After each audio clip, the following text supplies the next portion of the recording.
Good day to you. Merry Christmas, happy holidays to you all. Your old Grandpa Coyote here in Crestone, Colorado, at the center of the universe. Just like where you are. We're all pretty centered there, aren't we, Miss Angel? Yes, we are. We're all living at the center of the universe, huh? Yes, we are. Especially us dogs, huh? Us dogs know where the center is, baby. You betcha. We know where it is. Don't we, Angel? Yes, we do. Yeah, isn't she sweet? That's my angel little babies. Yeah, I love her so much. She's just a sweetheart. Yes, she is. You know, dogs can give you grounding, keep you good in this life, keep you feeling right, you know. Well, any animal. You know, animals are the reminder of the earth energies in our life, you know, but also of the unconditional love that Mother Earth and Father Sky have for us, you know. It's like they don't hold it. They get hurt because of you, they forget about it as soon as it's over. It's done, and they're back to being with you. You know? We can learn a lot from these animals and the animal kingdom. But they also reflect back to us the other side of ourself, which is kind of, you know, brutal. Because it's cut off from feeling. And it only knows instinct. And all it knows is to go after what it needs to get. You know, too many humans living like that. Too many animals living like that. But that is the thing of nature, the way of nature, which is just about to change now. The old dog eat dog, the bigger fish eating the little fish, and so forth, ain't going to be happening much longer, because it's just part of the old paradigm and it don't belong here. You know, it's brutal. It's without feeling. It's unthinking. Doesn't seem to be a creation of the heart, yet it is. And we've made our machines to reflect that, you know. We thought we've created machines so that we can remotely kill others and so forth. Make our lives easier. But it's like, where's the heart? Yet the heart is still in the machine. I've operated equipment all my life, primarily been a truck driver, but I've operated a lot of equipment, grew up on a farm, ranching operation, and a trucking operation, and, you know, so I've been around, and you know, of course, I've been in and out of ranching a good share of my life. Stuff like that. And it's amazing the relationship you can develop with the machine. Excuse me, I got a little holiday fervor on. You know, I'm feeling good. It's Christmas Eve. A lot of nice things are happening. So excuse me if I fumble around a little bit. But anyway, I knew how to become one with the machine. You know? And because I'd just been around it, you know, and I learned the brutality of the machine real early on. It's unthinking thing. It just run right over you. Don't know you're there. You know, if you make the mistake, can hurt you really bad. You have to be in command of that machinery. You have to, you know, keep this equipment operating, doing what it's there to perform to do without tearing the place up, without tearing you up or tearing up the rest of the world, you know. It takes some skill and some awareness, because you're the consciousness of that machine. And that machine becomes an extension of your consciousness, whatever it is, whether it's an automobile, a motorcycle. God, I love motorcycles. A flying machine. I don't care how automated it is. Can take off and land and do the whole trip while the pilot sleeps in the seat. It doesn't matter. It's his consciousness that gives the machine its consciousness. And vice versa, too. You have to be together in it. But that's the only way machinery can work. Otherwise, all this machinery we've built would have gone haywire a long time ago. We'd all been run over and chewed up by it, and that'd be the end of that. Wouldn't be much left of us anyway. And we're still around. So we're doing pretty good. So that's our experience in sardonetry this fine Christmas Eve in 2012. You know, on the 21, we really did turn a gateway. A lot of people were expecting the end of the world. And of course, a lot of us were off in the corners snickering about that. But we also knew that it was the change because we were going through it at the same time. And it's been ongoing ever since. And we're the openers, the gateways through which humanity passes into its higher experience and remembers who we are and begins to act and behave that way and no longer have the unconsciousness of a machine, but to have the brightness of a beautiful soul, each and every one directed by the heart, the one heart and all, which is built on love. A real simple thing, much like what you see in dog, much like what you get from dogs and cats and birds and so forth when you're sensitive and you'll open and learn to communicate with them. You can make a pet out of just about anything. They can make a pet out of you because they're the ones that are teaching and training, and we're the ones that are learning, even as we're guiding. It's crazy. But the old attitude of unconsciousness, the attitude that you can do anything without caring, is just about over with. You know, now, a few people noticed in my last video, they wrote me and said, "Grandpa, you look a lot like Father Christmas." Well, there's reasons for that, you know, and Spirit's totally set me up there. I didn't pretend to like dress myself for the part or anything. It just kind of happened.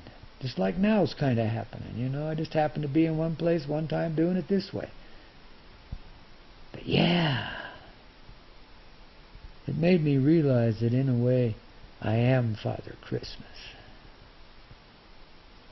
And I've been showing that to people all of my life. Hell, back in the day, I used to call myself Super Santa Claus on the CB radio. That was my handle. Before I later became Rockin' Chair because I was tired of it, you know, trying to take care of everybody. And I needed to take care of myself for a while. Goes in phases, you know. But I always have I mean, you know, when I was a kid, I used to dress up as Santa Claus for different functions here and there. I just really enjoyed and loved that characterization. I really don't think too highly of Christmas the way Americans and a lot of the Western world practice it, but especially Americans, because we're such gluttonous wonders, and you know, we think we have to give everybody a luxurious gift and they have to give us, and I mean, you know, it's just become such commercial crap, you know, but it keeps the people in China busy, so I guess it ain't all bad. But it's almost like an obligatory thing. You have to do this, you have to be here, you have to perform, you got to give presents here, there, blah, blah. And it don't matter if you're broke as hell, you got to do it, you know. Wow. Well, that's the lower aspects of the Christmas holiday. You know, the higher aspects are the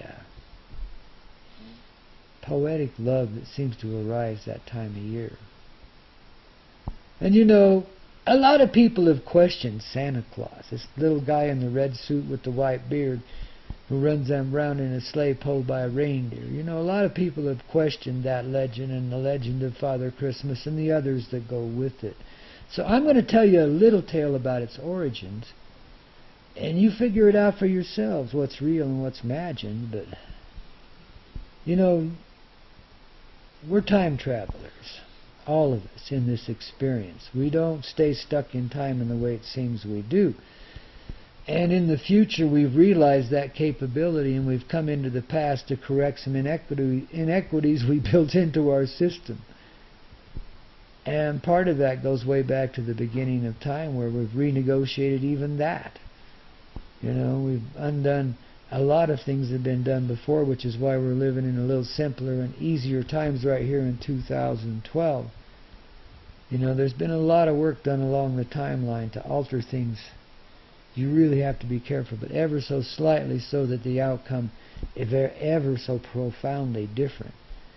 And this is the activity of what a lot of people call spirit, or spirituality. But it's really a spiritual science. It's really the art of life, living itself and doing things on automatic pilot because it knows it's the right thing to do. So some of us from the future got together and devised means of altering the past so that we could come out with a much more refined aspect of humanity than we did before. But in a way, because we've done these things, then the other outcome never happened. And so we've come back and rebuilt ourselves into a different future. We've become different beings than what we were in that future. Santa Claus is one of those. A future traveler came into the past. He's one of them. And all he did was become this little merchant. His name was Christopher Nicholas. Elegant name. And that's just an approximation of the real name. It was far more guttural than that. I think it was Augerug or something like that. But Christopher Nicholas just sounds far more refined, so we're using that. And this dude, became quite a successful merchant, but at the same time he was a very generous soul, and there were many starving and hurting people in those times. So he provided accommodation for all that ever came to him looking for it. In fact, went out looking for them. And when he felt he had too much money, he'd just give it away. Or wasn't really so much money then as goods and services he would provide for those who were in need many times over. And because he was such a nice guy, he got noticed some, but he was never real famous or anything, not till way after he was dead, and the legends could get all warped out of shape. Then he became, St. Nicholas and Santa Claus and Super Santa Claus and all this good stuff. We don't appreciate them while they're here, and it's best that way, because the people that do good here, for the most part, don't need to be recognized. It would hamstring them. So they go underground more or less, and they just be everyday people. They aren't anything like normal. But this dude was one that really seriously, as much as Christ did, or Muhammad or Gandhi or many others, this dude seriously altered the course of life without ever even being noticed. But he became a legend, as all of them do. And he became, this Father Christmas, this Santa Claus. And he did have the white whiskers, and was a jolly person. The sad part of the story is, he was so generous, even though he was a very successful merchant, he was so generous that he spent himself into debtor's prison and wasted away there. That's how things were in the 14th century. You couldn't get away with much, If you were indebted, you either paid or you slaved away, baby, under some pretty brutal and harsh conditions, and not many people could endure it, and he was one that could not, and so it killed him. But later on, after people realized he was gone, then the impact of his kindness, his little simple acts of kindness, began to spread, and people became conscious of what a decent and outrageously nice dude this man had been.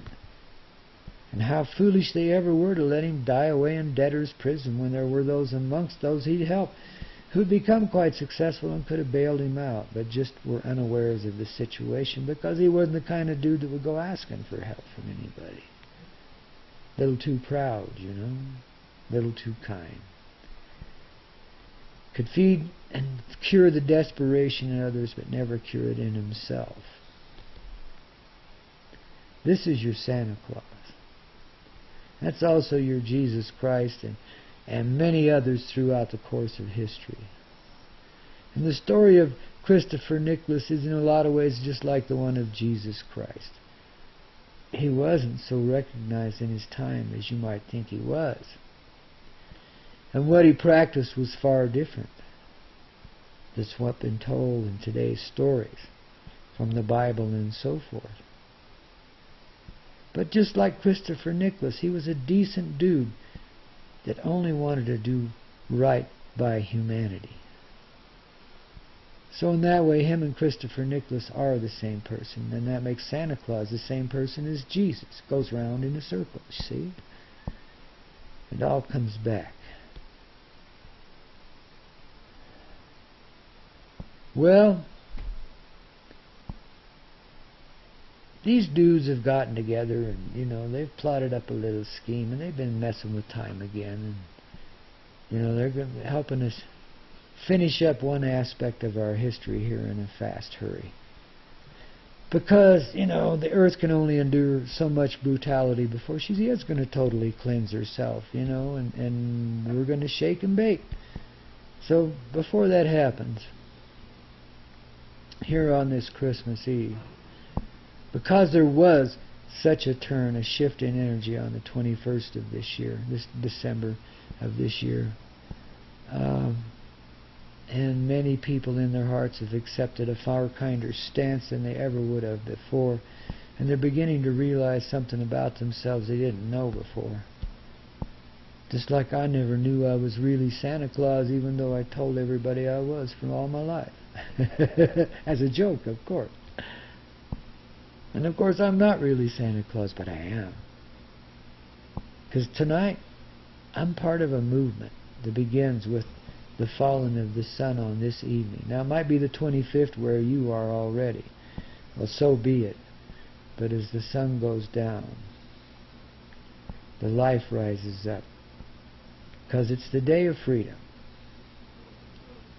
Those amongst you, those invisible heroes that you've never seen, that have carried a burden and a blessing for you like you've never seen, because you've been carrying it for them too. I mean, we're all in this together, and nobody's any better or any grander than anyone else. Some carry through early so that others can understand. That's all. We're just functionaries in a functionary system, a very harmonic system. Some play key roles, some play not so key roles, but everybody's key, because without them, there would not be this existence. Lose one soul out of it, one person, one energy, one thought, and the whole thing's over with. We can't allow that to happen, of course. So tonight, as a part of our grander experience as human beings, we're undoing what's been done to us before. We have carried our personal slavery through many lifetimes to such a point that those who enslave us have deigned to set us free. And those whom we've captured inside, we too have decided, have come to that point of enlightenment where they can be loosed to experience their own form of paradise, to rest and recuperate from the lies of hell that they've created for themselves. And this was our intention when we came here, children, babies. This is what we were meant to do, bring our brothers and sisters back into the fold. And this is the way we've done it. And we've had to alter our experience in it many times over, and we're doing so even right now. As the energy of these transmissions goes out over the airwaves of YouTube and the internet, Crazy stuff, I know, but it's true. And it alters the perspective. So Mr. and Mrs. Santa Claus, who has chosen to remain anonymous, are coming out to see you this evening. In a metaphorical sense, but in a very real one as well. Release the prisoners. Let them go. Because we're both the prisoners and the imprisonees. And the imprisoners. Yeah, there we go. I got to get that one right. We're the warden and the inmates. We're both. So this is a time of great equalization, as one friend puts it. where we come to know ourselves purely, cleanly, for who and what we truly are. That's the blessing of this Christmas Eve, Christmas Day, as it goes out across the earth. From first here on the internet, and then on out from there. Actually from the heart right here, which is the heart right there. And the heart right here in little old Missy. You can't see her, but she's a sweetheart too. A few minutes ago she upset my apple cart. Oh, I was pissed. But you know, I had to forgive myself for being upset with my dog. It wasn't her fault. She was just doing what nature intended, and I got in the way, and so did my computer. But everything come out of it okay. Folks, there ain't anything in this life that you're doing that, or have done, that hasn't been and can't be forgiven. It's all there to be understood in a far different way. I keep getting pointed back to childhood innocence. And you know, if we were allowed our innocence in our childhood, there aren't a one of us that would grow up sick and depraved enough to be put into war, let alone anything else.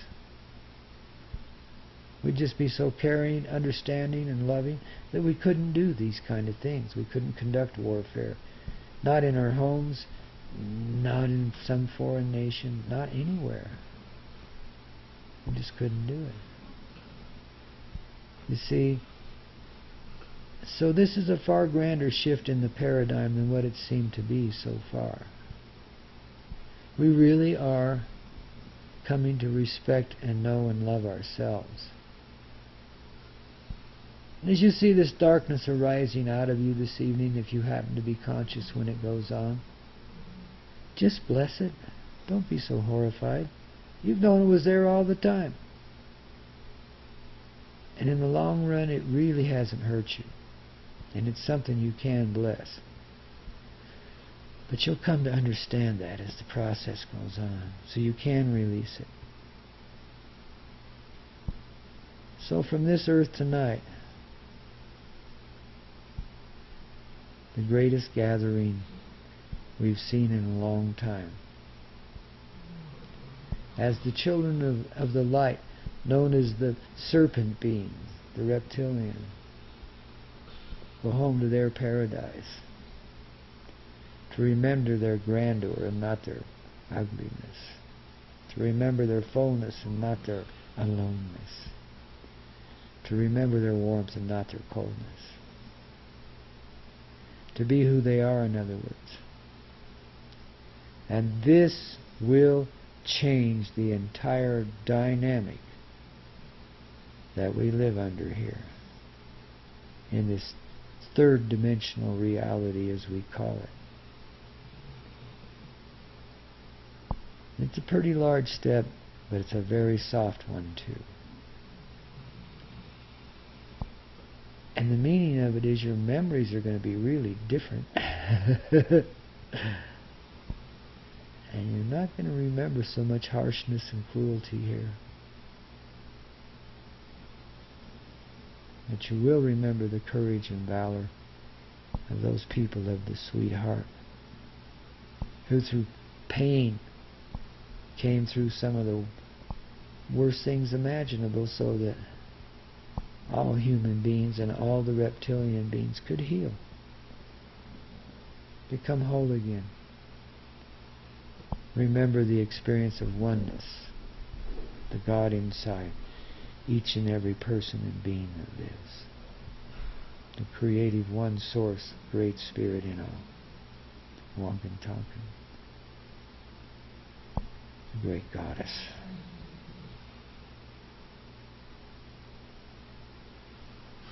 People, there is so much I could share with you, but my time here is limited.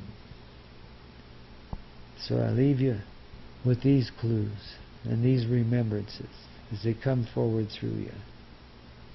And just know that I'm here blessing you every step of the way, right along with all the rest of humanity and every personal experience that there is in the great beyond.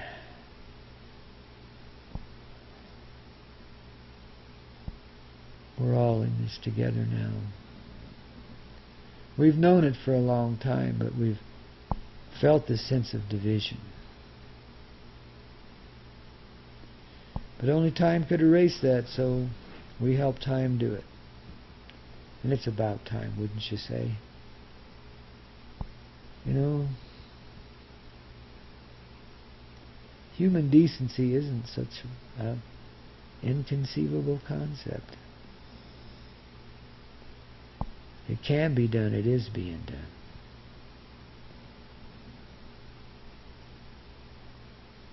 Ho, ho, ho. And a Merry Christmas to you all. Live in peaceful wonder forevermore. 'Cause that's who you are. Oh, Grandpa Coyote blesses you. Aloha.